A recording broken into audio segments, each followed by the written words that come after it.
think we've got a few people rolling in, and others can catch up as we go through some of the logistics. So welcome, everybody. Thanks for taking time out of your schedules today. My name is Jeff Rempel, president of IAI-WNC. I'll briefly introduce today's session, then I'll pass over to Chris Joseph, who will be moderating today, and Rosemary Collard, who will be presenting.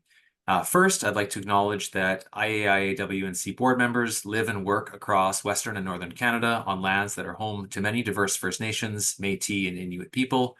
Further to that, we acknowledge that our ability to live and work on these lands today is a direct benefit of the policies of expulsion and assimilation of Indigenous people during the time of settlement and confederation, and since.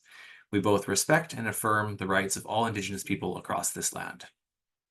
I'll provide an overview of our organization. The International Association for Impact Assessment, IAIA, is the world's leading professional association in the field of impact assessment, and IAIA-WNC, standing for Western and Northern Canada, is an affiliate, and we are a dynamic professional association of members from the federal and territorial governments, consultancies, co-management boards, industries, NGOs, and others. IAI-WNC provides a range of impact assessment related activities for members, including guest speakers like today, conferences, networking opportunities, and more. Our mission is to promote ecologically sustainable and equitable development, environmental justice, and the preservation of human rights. Our goals are to develop capacity for making wise decisions with respect to planning and managing environmental change, support the free exchange of information to improve approaches to impact assessment, provide a forum for innovation to develop and communicate best practices, and to provide professional development opportunities for people involved in impact assessment. Membership with our organization is just $35 a year, and you can get group memberships that take things down to about $25 at a bulk rate. So please stay tuned for future events. With that, I'll pass things over to Chris to introduce things, and thank you both, Chris and Rosemary. Hey, everybody. Yeah, thanks for coming. One of the things that when I joined the board over a year ago is, I wanted to get more speakers for my own learning, and felt that others would value that too. And read Rosemary's paper, and quite interesting. There's some controversy, which hopefully maybe Rosemary will get into. But yeah, I just want to make clear that when any speaker, Rosemary and any other speakers, are not expressing the views of IAWNC, and we welcome if anyone would like to give a talk or know of an interesting topic or speaker, we'd love to hear from that, and certainly keen on diversity and hear the different perspectives. So after that, one of the things I'd like to say is related to speakers. Quebec City next year. This year the IIA conference was in Italy. Next year in May 19th to 22nd, it's going to be in Quebec City, a little more local.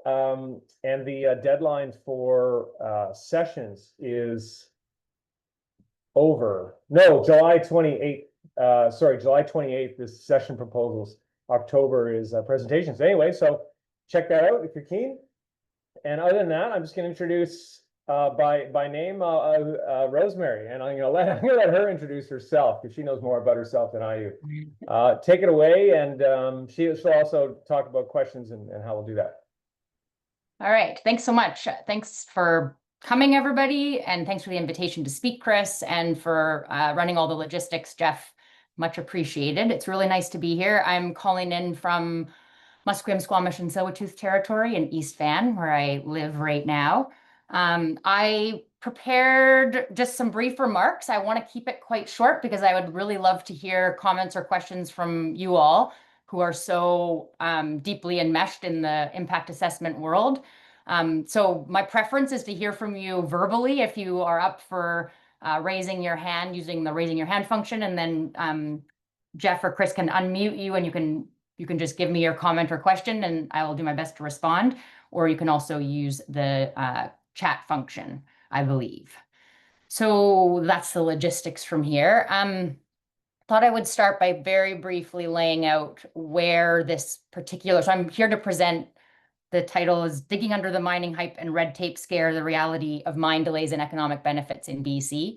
It's a paper that was released at the end of 2024 in Facets, where myself, Jess Dempsey, Nathan Bowen, and Yusuf Albuchi do a predictive audit of BC mine timelines and BC mine benefits. So I'll get into that shortly, but first I wanted to say a little bit about the broader project that it's part of.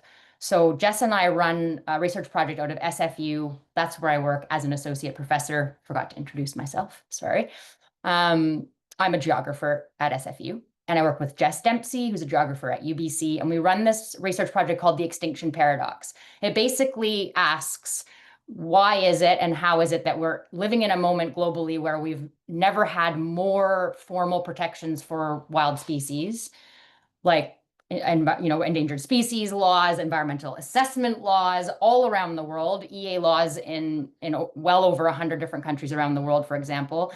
And yet most of the indicators of ecological health and abundance are continuing to decline. So we have these simultaneous patterns over the 50 years. So how do you explain this sort of unprecedented ecological loss in a time of the most formal protection we've had in the modern era? And our pathway into that is to look at, especially at caribou in Canada. Caribou really embody the extinction paradox. They arguably have the best protections available to a terrestrial species in Canada. They are subject to Indigenous and treaty rights. They are listed with the Species at Risk Act. There's quite a lot of science on why they're declining. And that science is very clear that caribou, like most species in the world, are endangered because of extractive land use change in their habitat. So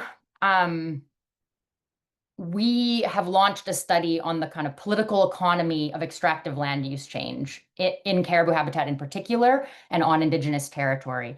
And the state is really at the center of our analysis of why the extinction paradox exists and what's behind all the extractive land use change. So the state is the set of institutions that's passing all those protective laws. It's also a set of institutions that's actively inciting or fueling extractive development, authorizing that extractive development, subsidizing it, promoting it in overseas trade missions, et cetera, et cetera. We can see a lot of that happening really on kind of overdrive right now at the provincial and federal level in Canada around critical minerals, and then around responding to the economic uncertainty arising from the trade storm with the US. So our approach is to ask, what does the state do and in whose interests? So in other words, who benefits from caribou decline or from the extractive development that's driving caribou decline? And the answer that circulates in public discourse and in the media and from the government itself is that we all benefit, right? That extractive land use change generates royalties and taxes that benefit us all, and jobs that benefit us all. And to some extent that is true, because those royalties join a pool of revenue that funds things like schools and hospitals. And then to some extent it's really not true, because the benefits of extraction are actually highly uneven in their distribution. And so to more concretely investigate this, one of our pathways, and this is what leads me into the paper that I'm really here to present, one of our specific sort of methodological pathways to answering this question of who benefits has been to conduct these predictive audits of major projects, and in particular of mines. So a predictive audit is something that might be familiar to some of you in the audience. It essentially involves comparing predictions made in environmental assessment to actual outcomes. Many EA scholars have acknowledged that predictive audits are quite essential to ensuring that impact assessments are contributing to sustainable development. But surprisingly for us, at least, when we looked in the scholarly literature, there are not a lot of studies that actually conduct these predictive audits that we've been able to find. Of course, a predictive audit can be conducted of any kind of variable in an EA, whether an ecological prediction or not. And Jess and I are social scientists, like economic geographers, really. And so our predictive audits have focused on economic variables. Though, of course, the sort of economic aspect of EA has very strong ecological implications, which I will talk about. So our first project was a predictive economic audit of 3 coal mines operating in endangered caribou habitat in Northeast BC. And as the audit determined that there was significant economic underperformance at those mines on the tax front and employment, partly because those 3 coal mines were opening and have opened and closed frequently in response to commodity prices over the last decade or two, and have spent years in care and maintenance. We also were able to track down, in the case of these mines, who the significant beneficiaries of that mining were, and they were shareholders in Toronto, in South Africa, and in Australia. We finished that project, and part of what we were thinking is that Northeast coal mines, for those who are in the know, are kind of renowned for underperforming. Tom Gunton did an excellent study back in the early 2000s of earlier coal projects in the Northeast and found that they were largely an economic failure. And so we weren't sure if these mines were an anomaly. And so we decided to try to do an audit of all BC mines approved through environmental assessment since 1995. One of the things we observed from the coal mine study was that those coal mines were operating far past their predicted closure date, partly because of this time spent in care and maintenance. And so we wanted to also not only audit the economic side of all BC mines, but audit their timelines. So most EAs will involve a statement in various documents about when mine closures will likely happen, usually 10 years down the road, 12, 15, 20. So when do those closures actually happen? That was one of our questions that guided this broader all BC mines audit. Of course, as we started doing the research, and then especially as we started writing it up, the volume turned way up on the narrative that the mining sector, and now increasingly the government itself, argue that regulation or red tape slows mines. So we also decided to audit mines' predicted versus actual opening dates, and if they were delayed, to try to track down any publicly stated explanations for why those mines were delayed. So ultimately, what we did for the paper that I'm here presenting is that, to the extent possible, we audited 3 economic variables for all of these BC mines: production levels, employment, and taxation, including federal income tax, BC mineral tax, I mean, really, I guess the important thing to note here is that we did a very conventional kind of accounting, right? This was not like a full cost accounting kind of audit. We didn't even include subsidies. We didn't include unfunded liabilities. We just looked at what in the EA did the proponents say they would produce on those 3 economic variables, and then what did they actually produce. And then we also audited mines' timelines, in particular their opening and closing schedule. So our method involved collecting a list of all of the mines approved since 1995 and predicted to open by 2022. So we needed mines that were approved and that thought they would have opened by 2022. This yielded a total of 27 mines. And we really focused on the post-exploration period for these mines. So our audit started when the EA started. I can say a little bit more about our method if people are interested in the Q&A, but we gathered data on the predicted side, on the predicted timelines and the predicted benefits from proponents' environmental impact statements and from the BCEAO's environmental assessment reports and some other materials like economic feasibility studies that are included as part of the environmental assessment package, all accessed through the EPIC website. That part's relatively straightforward. The harder part is the data on actual production, actual economic performance. And to some extent, the actual timelines was easier to fill in. On that side, our method was to gather data from all sorts of different places. News reporting, corporate reporting, which includes annual reports and financial reports that companies file that either are posted on their websites or are posted in companies' submissions to SADAR. If they're public companies, they have to submit to SADAR. If they're not public companies, they're at least now, since 2016, submitting their tax information to the ESTMA database. So the Extractive Sector Transparency Measures Act requires mining companies to now submit tax information through ESTMA. And we also included some government reporting and press releases. Just one sec here. I want to try and hide myself. I've just come up in full view on my computer. Maybe I'll just go like this.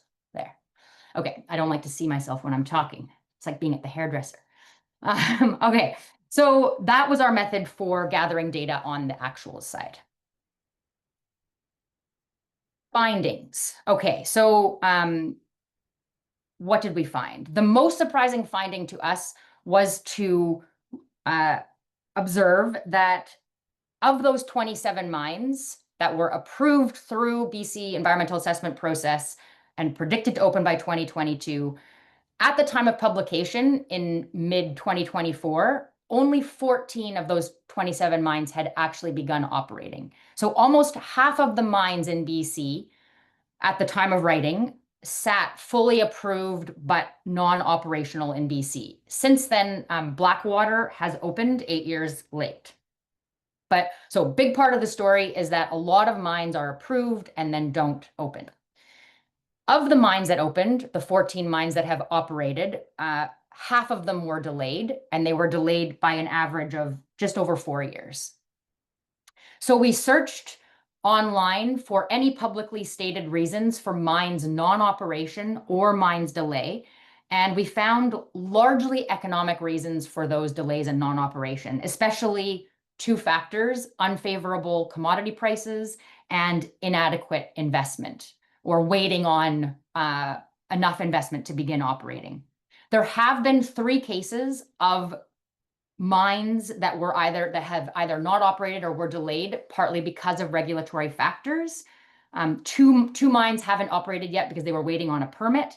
And one, Murray River, has been delayed by a number of reasons. One of them included waiting on a permit, but they also tried to bring in a bunch of foreign workers, and that was pushed back against. They've experienced poor market conditions for coal, so they've been in a sort of limbo for a long time, but they're still planning to open.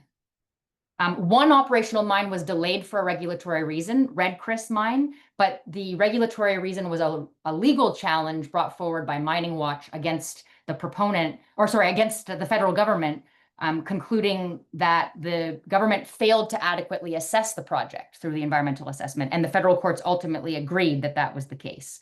So this could actually give us a little bit of a glimpse of what might arise from some of the fast tracking that's being proposed right now, is these kinds of legal challenges that actually ultimately really slow the project down. Mining companies also regularly apply for more time to start their mines. So as you probably know, environmental assessment certificates expire after 5 years, but they can be renewed for another 5 years.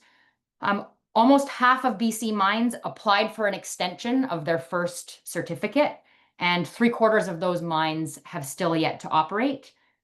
As you also probably know, once a mine has received a substantially started designation, that certificate doesn't expire, although under the new Impact Assessment Act in BC, the minister can suspend a certificate after 20 years.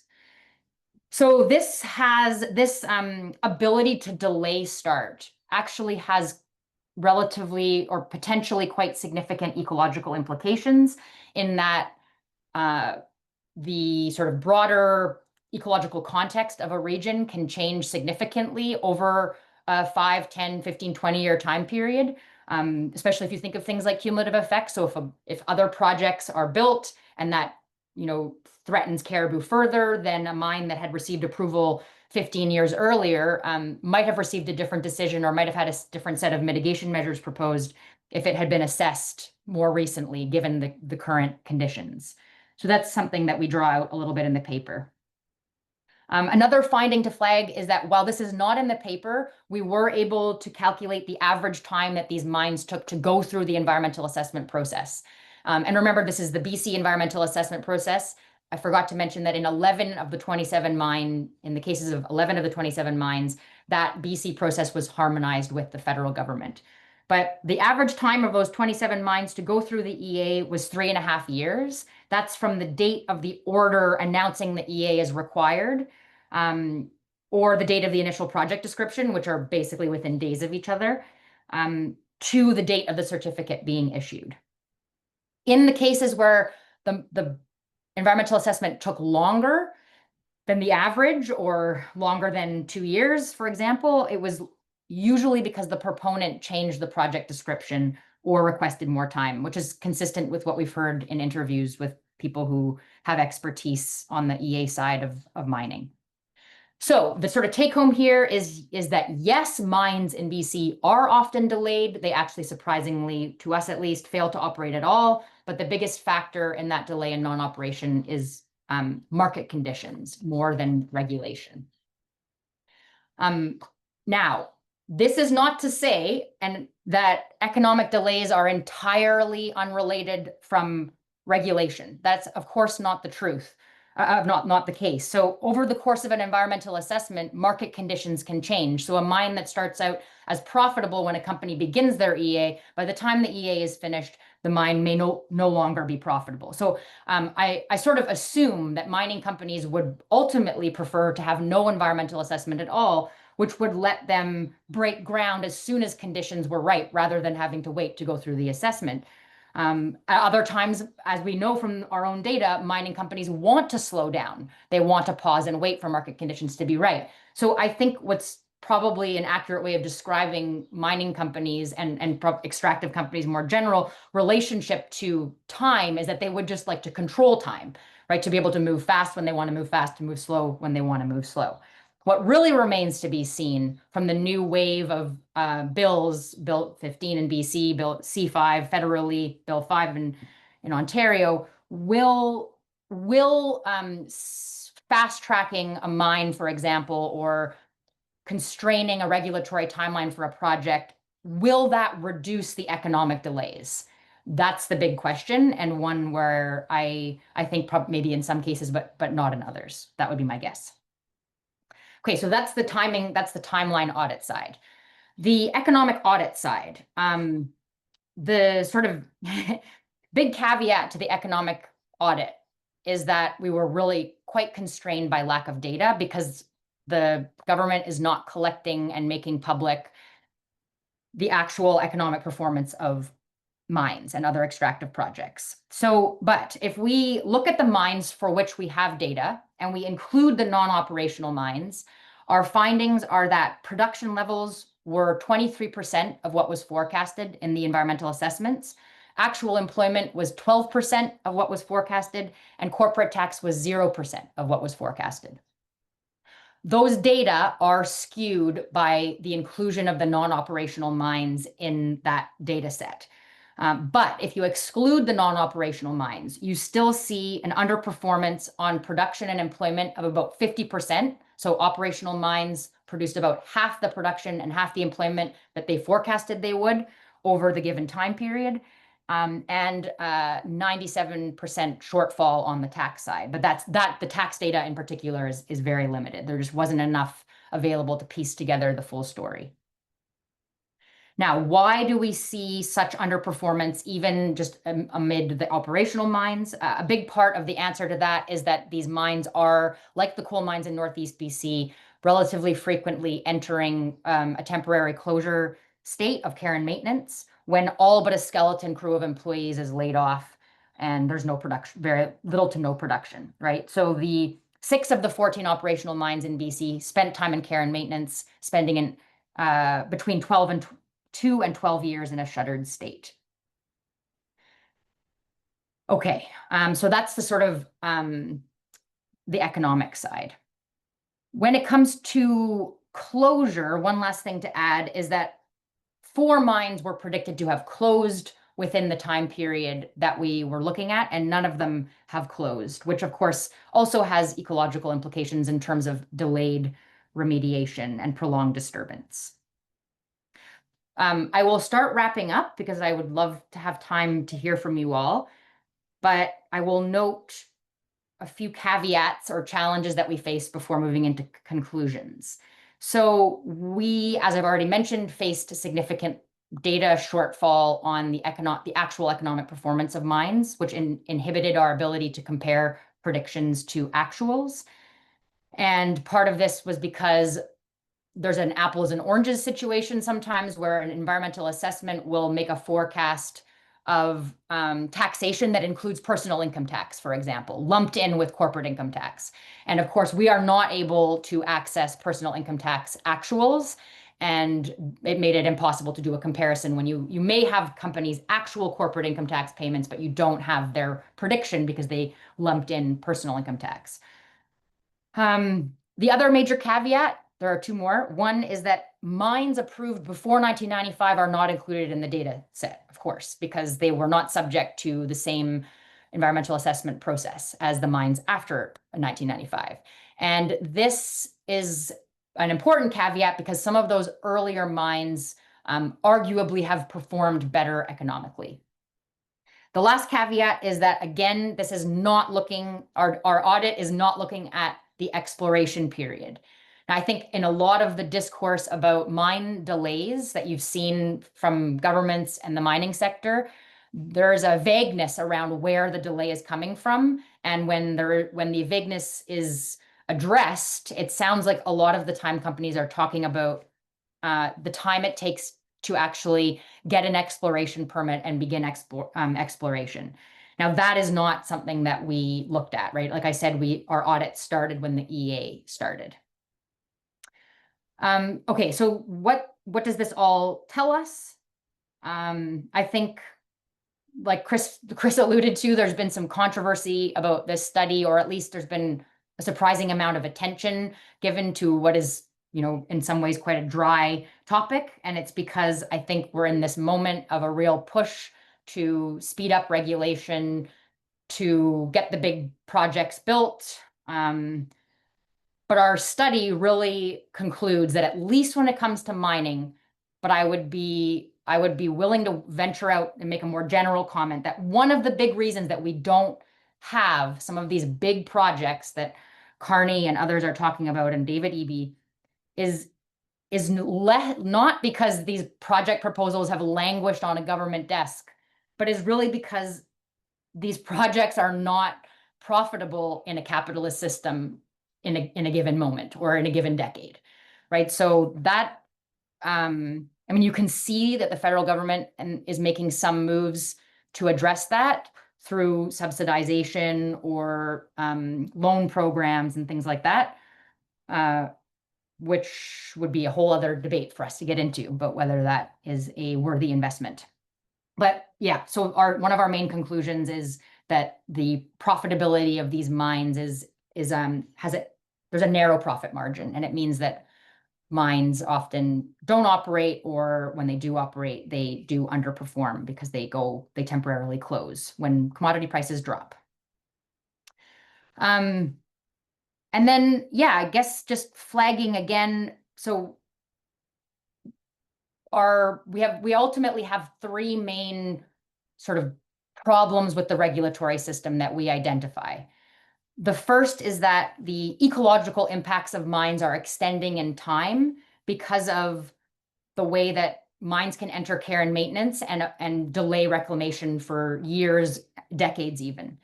And we also raise concerns about the sort of ecological implications of a rapidly changing landscape due to industrialization or climate change, whereas we don't have the ability to make decisions that are up to date necessarily when mine approvals may come even decades before mines are actually built. So our ability to make good decisions that are responsive and adaptive to a changing environment is constrained by this sort of delay in opening and the slow closure, or this care and maintenance loophole. The second problem with the regulatory system is that there is no requirement to publicly report on the benefits that companies are producing as a result of accessing public resources. And we think that this is sort of a basic democratically important bit of information that people should get. Now, these predictions that are made in environmental assessments are very persuasive for regulators. They are the way that costs and benefits are weighed, but we don't actually know whether those benefits are realized. And this means that in many cases, Indigenous nations and BC citizens don't know what economic benefits are actually being delivered in exchange for what can be damage to ecosystems and what has been proven to be, in some cases, violation of Indigenous rights or treaty rights. So we think that there's an important role for the government to play, requiring more data reporting on the economic benefits of these projects. And then third, the data that we have do show a quite systemic overpromising or overinflating of economic benefits in the EA process. And this suggests that the BC environmental assessment process is leading to the approval of, at times, economically unviable mines. And this is a big concern because of the expense of doing an environmental assessment for the government, publicly funded, for the people who give their time to participating. But of course, it's also more than an economic concern. It's also an ecological concern because it's these projections that are really swaying the decision to authorize these projects. We don't know if fast tracking will address any of these regulatory problems. We suspect that some of these regulatory problems may be exacerbated by fast tracking. And so we think rather than focusing on delays or red tape that are supposedly slowing mine approvals, the policymakers should really focus on urgently addressing these regulatory problems that we've identified. And this is how Canada and BC will realize the generational opportunity that is continually spoken about by government and the mining sector in relation to critical mineral mining, and realize this opportunity in a way that accounts for rapidly changing ecosystems under climate change and ensures that economic benefits are truly equitable and truly generational. So that's it from me. Thanks, Rosemary. That was great. We do have a couple questions that come in. Nina's got a question. I invite you, Nina, if you'd like to speak. Otherwise, we can speak it for you. Was there a difference in the realized economic performance of the different types of mines you looked at, such as coal versus critical minerals? So yeah, were you able to distinguish? Was there enough data to distinguish between the different? Oh, there's Nina. I see her. Maybe she's going to speak. Here I am. Can you hear me now? Yes. Oh, good. Yeah. I mean, really, I was just wondering because, you know, there's quite large differences in between the different types of mines, and just wondering, you probably didn't have the data, but it would be interesting to find out information on differences between these. Yeah, thanks so much, Nina. We did actually have this, we part of the study looked at whether it was significant what commodity, like whether certain mines producing certain commodities were more likely to be delayed or to enter care and maintenance. But we didn't actually see a lot of patterns there, surprisingly. Oh, interesting. Critical mineral mines. So there were, let me just make sure I'm getting this right. 9 of the 27 mines that we looked at were approved to produce one or more minerals on the critical mineral list in Canada. And only 4 of those 9 have actually operated. So 5 of the 9 critical mineral mines that are approved and ready to go in BC have not opened. The 4 that have opened all produce copper. The 5 that have not produce things like molybdenum, zinc, copper. Right. Yeah. Interesting. Thanks for that. Yeah, you're welcome.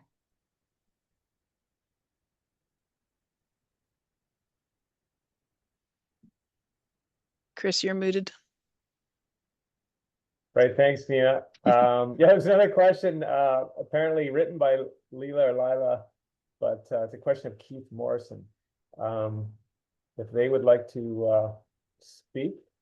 Has anyone looked at whether companies are having problems raising money because of the perception it takes too long to go through the system, which then causes the company to take too long because it doesn't have the money? Right. So self-fulfilling prophecy. You got any insight there? Yeah, that's a really great question and observation. This is where I think that it's important to see the relationship between economic delay and regulatory delay, which is what Layla's urging. We did see, I can't remember the sorry, when you have a data set of 27 mines, at least for me, I can't remember each of them specifically, but there are a couple of cases in the paper where the mine is fully permitted and still waiting for investment. So I would say in some cases, there's still a problem of waiting, of operational delay because of lack of investment, even with permitting complete. But I know, I guess the other way to answer your question, Leila, is that surveys that have been done of investors and of people working in the mining sector say over and over again that one of the barriers to investment that they see is the perception of regulatory delay. So I think, yes, you're right, but I would say it's more complicated than that, because there are cases where you have a mine approved and it's still not getting the investment that it needs. And there's one more typed here, and then we'll go to people that raise hands. So Chandni Kerr, be interesting to look at how this relates to reclamation bonds and the lack of stringency around collecting funds to accommodate. Yeah, I don't know if Chandni would, if you want to say any more about that. Robin Allen did a good study. Oh, go ahead. Hello. Yeah, Chandni. Sorry.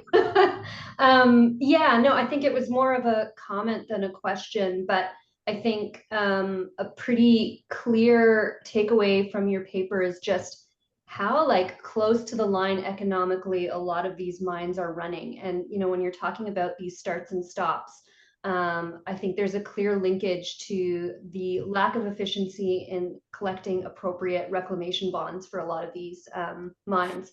So yeah, just a comment. I think it would be a really interesting follow-up study to make the connection on that front too, because that's another big problem, not just in BC, but elsewhere in Canada as well. Yeah, thank you very much for the comment, and a really good nudge.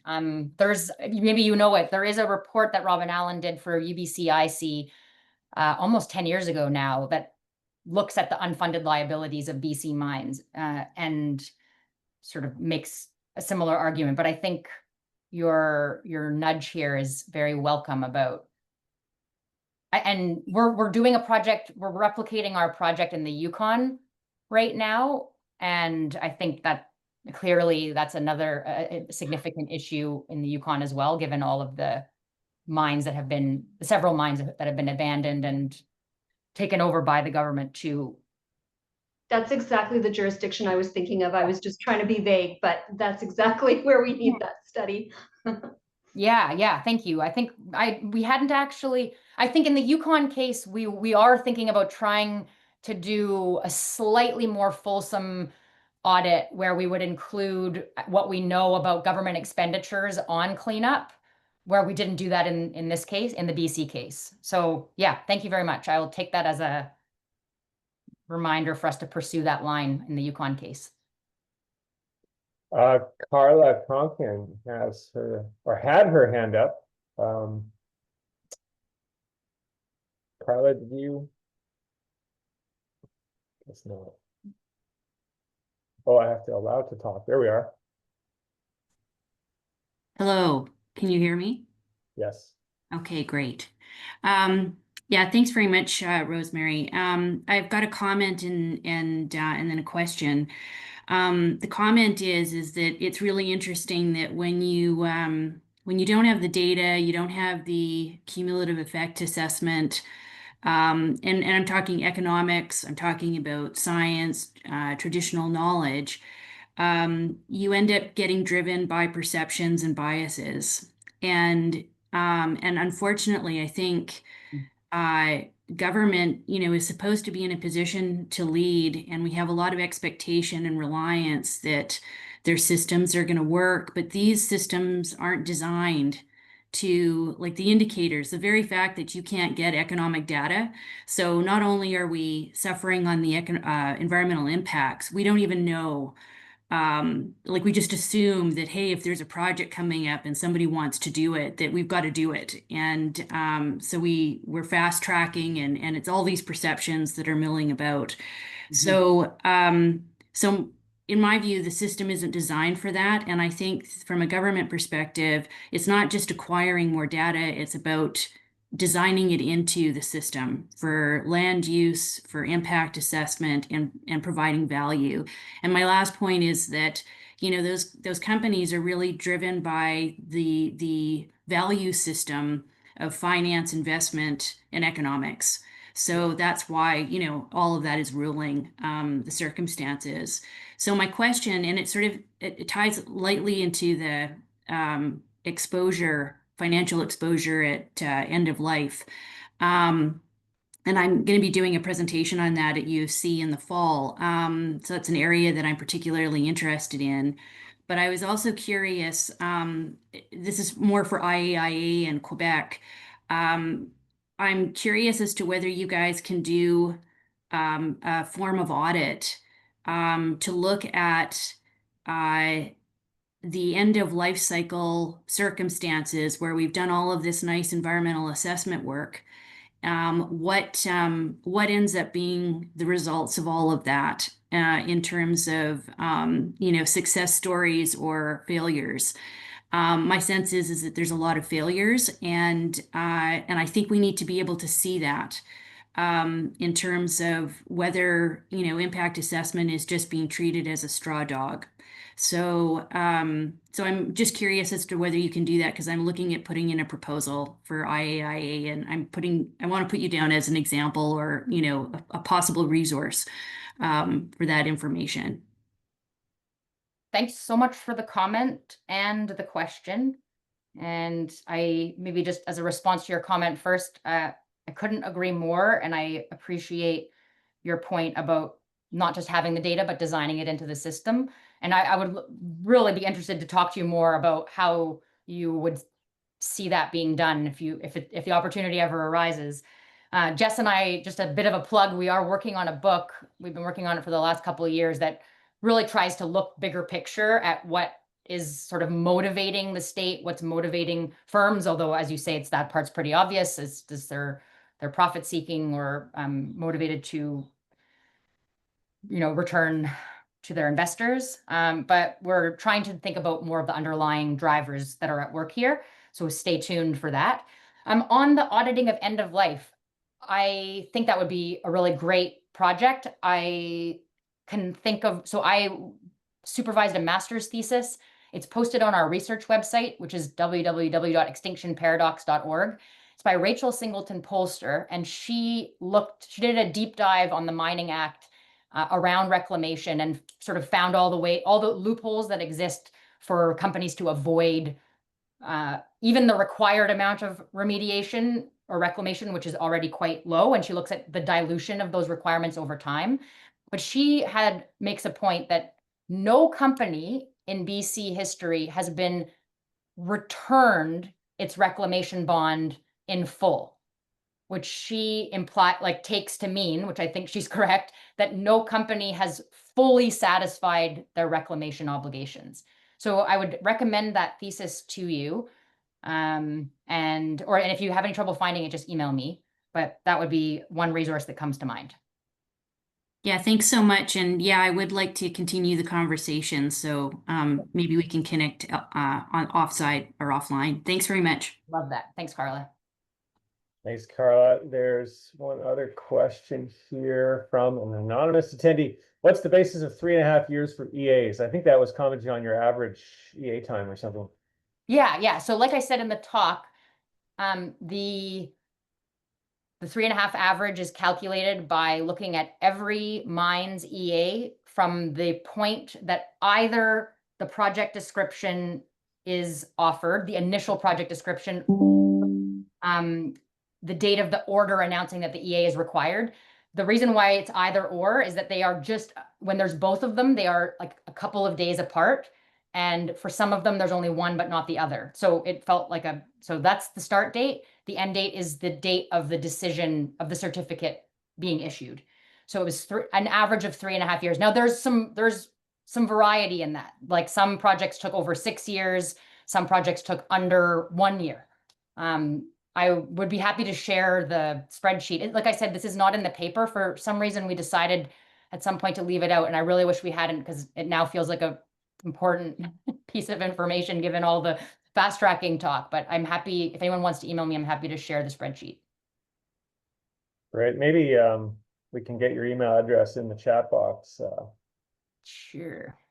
And we've got a few more minutes. I've got some questions, but does anyone else have anything they wanted to say or ask? Oh, George has got. Let me find you, George.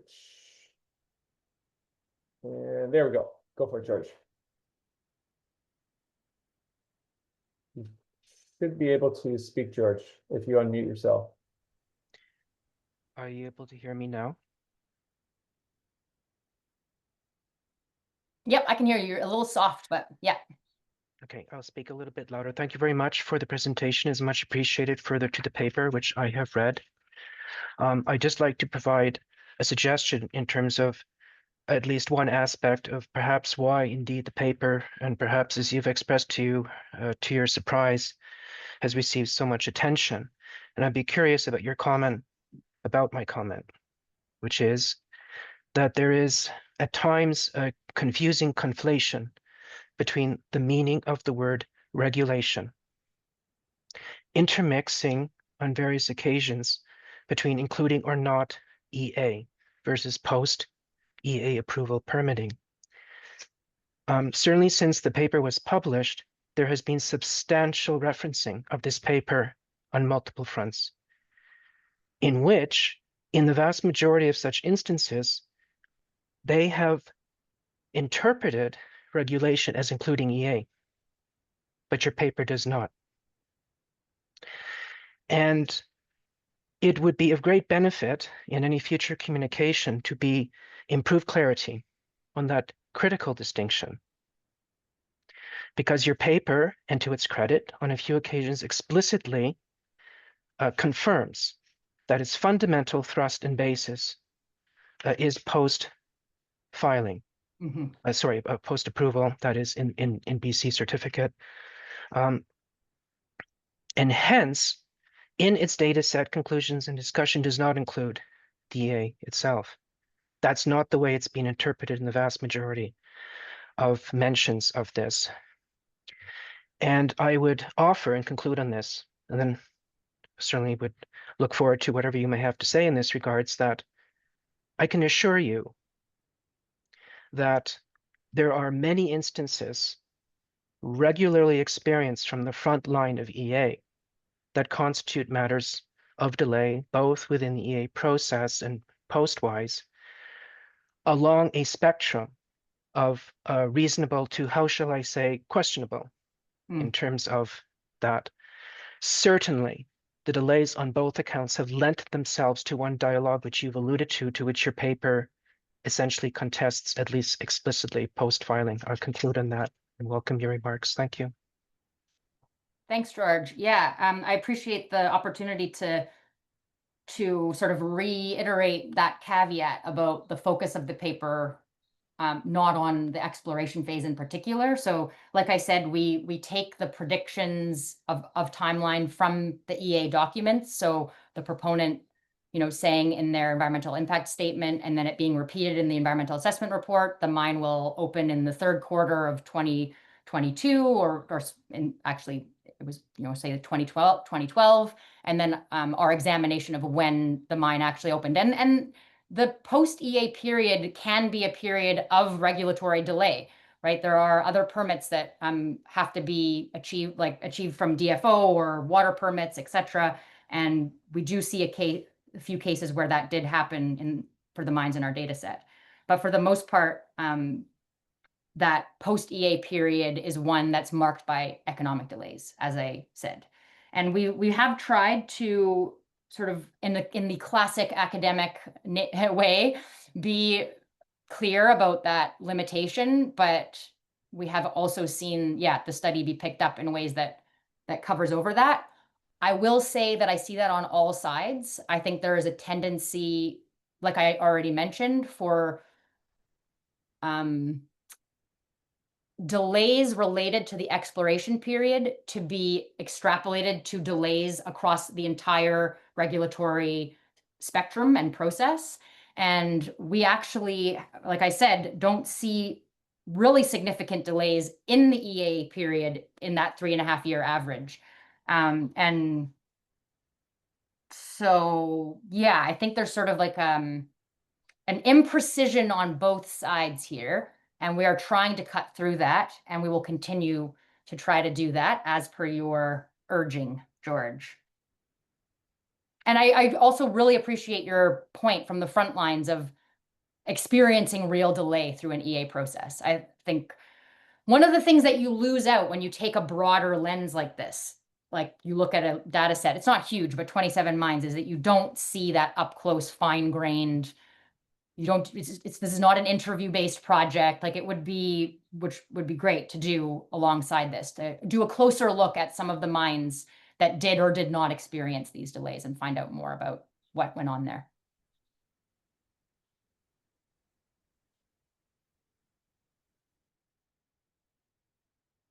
Chris, you're muted.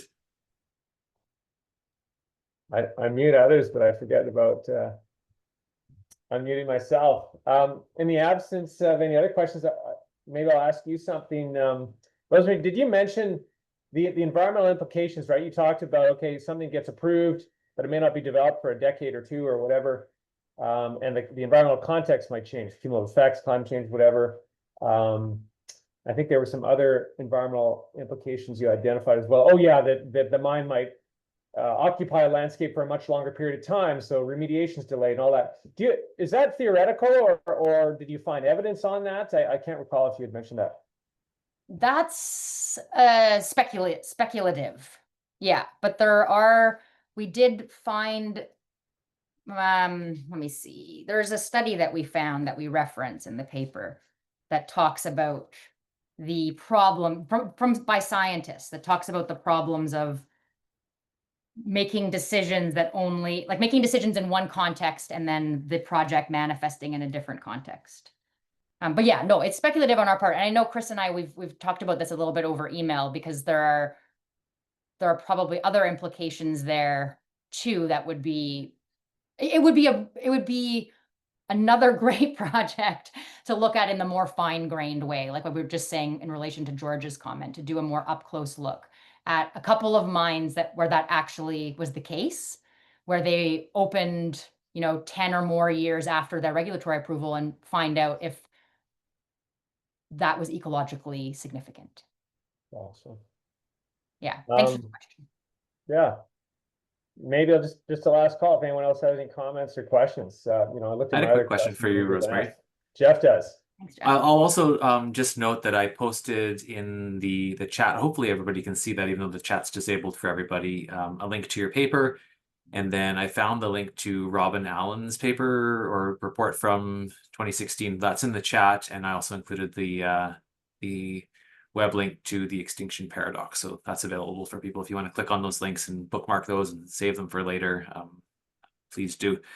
My question is about your comment around fast tracking, potentially exacerbating some of the challenges with these mines. I know you mentioned the Red Chris mine legal challenge. So legal challenges, I think perhaps could be exacerbated. But I just wanted if in light of what's going on at the BC and the federal level, if you had any more thoughts about those being exacerbated and maybe some potential solutions around how to avoid that. Yeah, I mean, the big place where this is being talked about is there are many different Indigenous nations and organizations like Assembly of First Nations, UBC, IC, and others have been quite clear that if these bills proceed and projects are fast-tracked and it has the implications for Indigenous rights that they worry that it has, that they will bring it to the courts. And that would be nothing new, right? We've seen that many times before, and it is obviously a source. It's very it's counterproductive in the sense that the narrative around these bills is that they are meant to be delivering investor confidence and regulatory certainty. But if they just generate a bunch of court cases, that is precisely what erodes investor confidence and regulatory certainty, right? So that's again, it's a speculative thing. It's a question mark, but it's also based on the fact that there are many different nations and organizations that are saying that we will contest the legality of these bills and the decisions that they generate if they contravene things like DRIPA in BC or UNDRIP, which is meant to be implemented at the federal level, and even just the duty to consult, actually. Because there's major questions, like, so the government's response, the government's solution is to say, we're only going to fast track projects that have Indigenous equity or consent. And then the question becomes, well, which nations, right? Many of these projects straddle multiple Indigenous jurisdictions. So it's a messy situation. Cindy Woodhouse, the chief of AFN, just had a great quote recently in a Narwhal article from today where she says, this is not the way to build national unity. Like this could exacerbate like tensions and between provinces, between nations. So yeah, as for the solutions that I would see,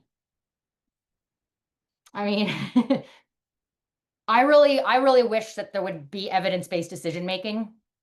It's so simple, but evidence-based in the sense of like evidence-based economic forecasts, evidence-based mitigation measures. I think that would yield more certainty, at least for the public.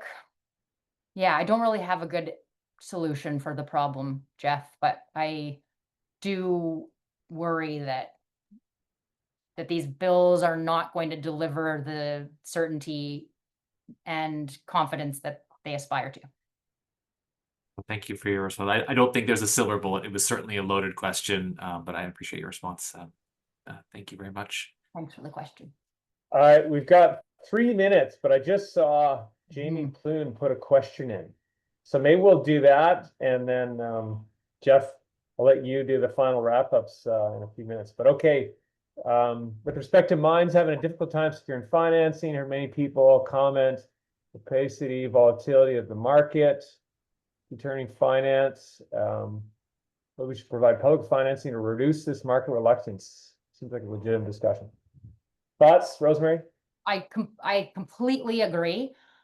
There was a new report out from the Canadian Climate Institute, really framing this around of course, unsurprisingly, climate around critical mineral mining, and making the point that the big problem here is highly volatile commodity markets, and calling, in this case, the Canadian Climate Institute calls for what are called contracts for difference, which I hadn't heard of before the report, but which essentially, in this case, would mean the government would sign an agreement with a company that would say that when a commodity price drops below a certain amount, the government would step in and provide financing to ensure that the mine remained operational or went ahead with operation. And when the commodity price went above a certain amount and company profits were higher, then the government would collect more than just tax revenue and royalties. They would collect additional revenue. So this is the one place where I've seen that conversation play out. So do check that out if you haven't seen it, Jamie, the Canadian Climate Institute report, and there was some media coverage around it. I'm just to put my cards on the table. I'm not typically supportive of public subsidies for extraction. Maybe in the case where there was a very convincing case made that we really need those critical minerals for the clean transition. But there's also been a lot of great work done on the kind of slippage in language around critical minerals and the clean transition, where there's a lot of minerals on the critical mineral list that are not needed for the clean transition. It's not clear that critical minerals are the bottleneck, the only bottleneck to the clean transition. So I would be very selective about when I would personally support a public subsidy like the contracts for difference could amount to. It sounds more to me like a socialization of risk than a sharing of risk, because when the prices drop, it's the government on the hook to maintain operation. But that's maybe one answer to your question, Jamie. 12:30. Thanks, Rosemary. You gave us a great presentation and really engaged folks. So it's really appreciated. Turn it over to you, Jeff. Yep, no, nothing more to add other than Rosemary, your presentation is much appreciated. Your email address was put in the chat there, so if folks want to follow up with you, they can. As a token of our appreciation, we'll offer you an annual membership for the next year for IAIWNC, and we'll look forward to continuing discussions maybe in Quebec and other places. So again, really timely, really great discussion, and thank you so much for your time. Thanks so much for having me and inviting me, and for all the great comments and questions. And I do hope to keep in touch with anyone who is interested.